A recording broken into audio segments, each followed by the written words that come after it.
How many hours a day do you spend sitting? Is it 6, 7, 8, or even more hours a day?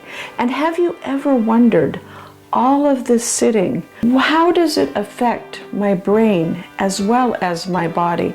Ever since the pandemic, many of us, myself included, have spent much more time sitting than we ever did before, whether it's via a Zoom call, Zoom meeting, or just sitting at our desk doing our job, because now we aren't driving into work. We aren't necessarily walking to the cafeteria or walking to somebody else's office to get their input. We are sitting at our desks, at our computers, and accessing all of those resources that we used to have to move in order to obtain.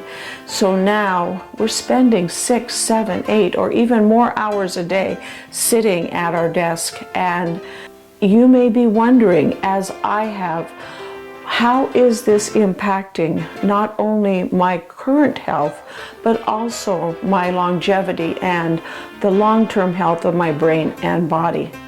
I'm Dr. Jonette, and this is a channel where we use neuroscience to motivate and inspire you to take charge of your physical as well as your brain health.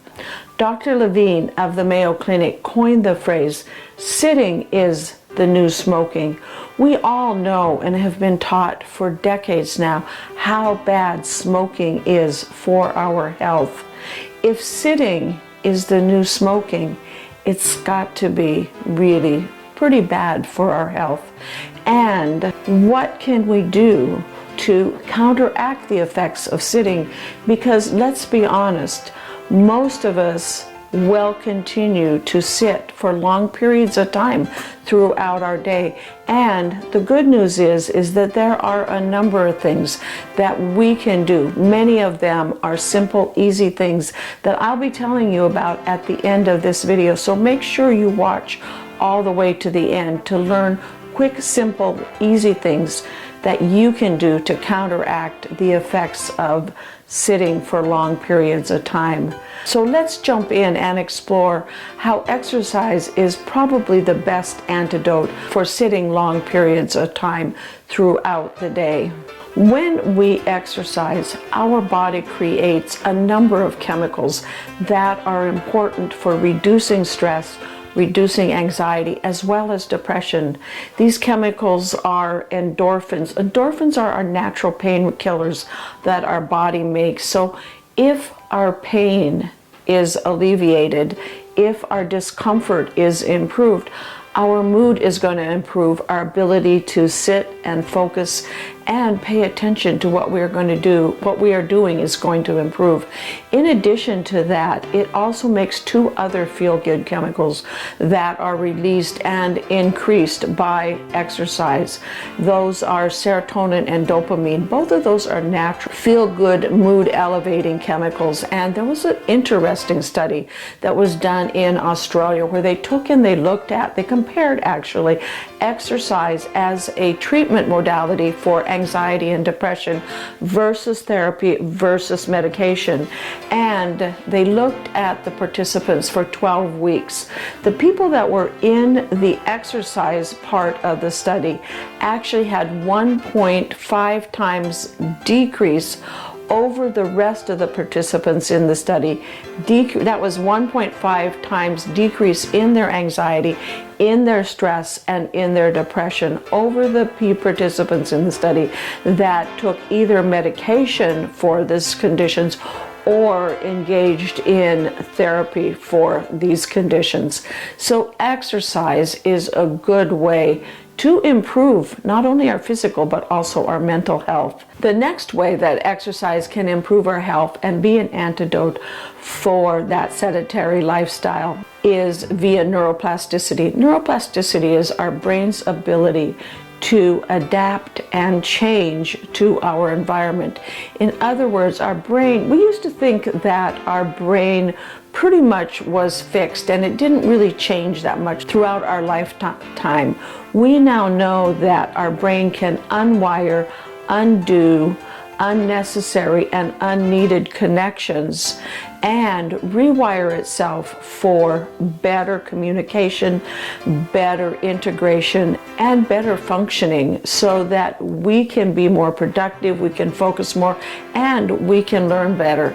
Exercise increases the neuroplasticity of our brain by increasing the blood flow through the brain.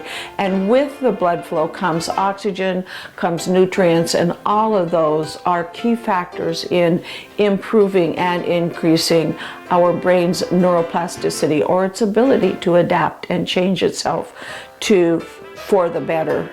The third way that exercise helps improve not only our mental but also our physical health is through a substance which is actually a growth factor in the brain. It's called BDNF. BDNF stands for brain-derived neurotropic factors. This, I think, is one of the really cool things about our brain. This particular substance tells our brain to make new brain cells. We used to think that the brain cells you were born with were the brain cells you had the rest of your life, and when they got destroyed, you were just minus those brain cells. We now know that this isn't necessarily true, that thanks to BDNF and other substances, our brain actually generates new brain cells that can then replace brain cells that were lost or that were destroyed or damaged due to multiple factors. And when we have plenty of BDNF, in fact, I kind of think as BDNF as being our brain's longevity elixir for creating new brain cells as well as maintaining the brain cells we have. Because BDNF not only helps us grow new brain cells, it helps us maintain the brain cells that we have so that they can function at their optimum. And the result is that our brain is more protected against all of those neurodegenerative diseases that seem to or tend to happen as we get older. That cognitive decline, Alzheimer's, dementia, multiple sclerosis, as well as Parkinson's disease. The fourth thing that exercise does is exercise can be anti-aging and help us live longer. We don't know exactly the mechanism that exercise provides to help us live longer, but it most likely is related to inflammation within our brain.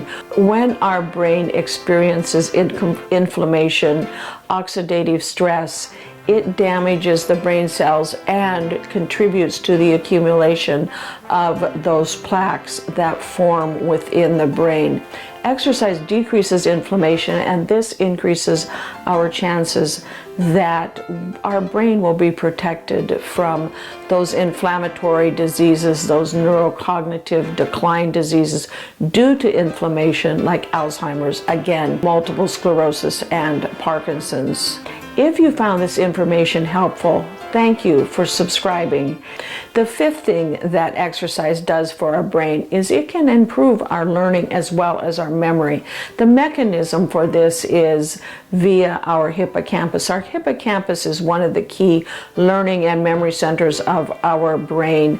And when we exercise, we increase the blood flow and the nutrients to our hippocampus cells. Our brain generates or creates 1,000 new cells within the hippocampus every day. And if we don't have adequate nutrition and adequate oxygen for those cells, they are going to die and not survive. So, and in addition to that, additional cells will die. So as we get older, our hippocampus will quite often shrink, And exercise is one of the things that we can do to reverse some of those changes, to bring oxygen, to bring nutrients into our hippocampus to help those new cells. They're being born and created every day. They just don't survive unless they have the adequate nutrition and oxygen that they need to thrive and grow.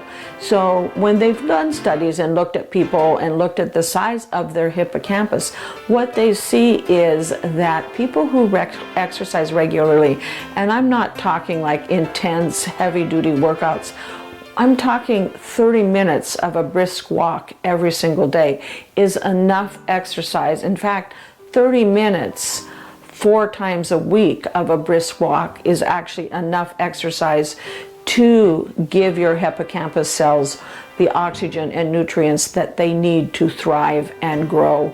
When they look at the size of the hippocampus of people who engage in moderate exercise on a regular basis, what they see is that with time, their hippocampus size increases. And people who have a sedentary lifestyle, especially those who sit up to 6 to 8 hours a day or more than 8 hours a day, their hippocampus shrinks. So now that you know all of the great benefits that exercise can provide your brain and your body, you might be thinking, yeah, but I really don't have time to exercise, and I don't like to go to the gym, and I'm going to give you some quick, simple, easy things that you probably already are doing, but now you can just do them more intentionally to get the maximum benefit out of them. When you sit down to concentrate and work, set a timer for 30 minutes. Studies have shown at the end of every 30 minutes of concentration, focus, and attention, your brain begins to fatigue and your ability to retain information, to learn, and to function optimally decreases unless you do one thing, and that is give it a brain break. So what's a brain break? A brain break is where you break away from what you're doing and spend as little as 5 minutes engaging in some sort of movements. I like to say move it to improve it. So move your body to improve your brain. Get up, take a walk, play with the dog, go get the mail, unload the dishwasher, put a load in the laundry. There are many things that you can do that just take a short time period, and then sit back down and spend the next 30 minutes in a much more productive way than if you would have stayed sitting. Let me know in the comments below what simple lifestyle change you want to start with today to improve your brain, to move your body, to improve your brain. You hold the key to improving not only your physical as well as your mental health. So make one simple small change today that will have a lasting impact on your longevity and on your mental and physical health. Thank you for watching, as well as clicking that like button and subscribing. Your subscription is important to us as it helps us get one subscription closer to one of our goals, which is to get 10,000 subscribers. For more information also, you can go to my website at growwithdrjonette.com, where you will find all kinds of information about keeping your brain and your body healthy. We have neuronutrition with recipes that are brain healthy. Also, all kinds of neural health and neural lifestyle things that you can implement in your life to live a healthier, more productive life. See you next time on the Dr. Jonette channel.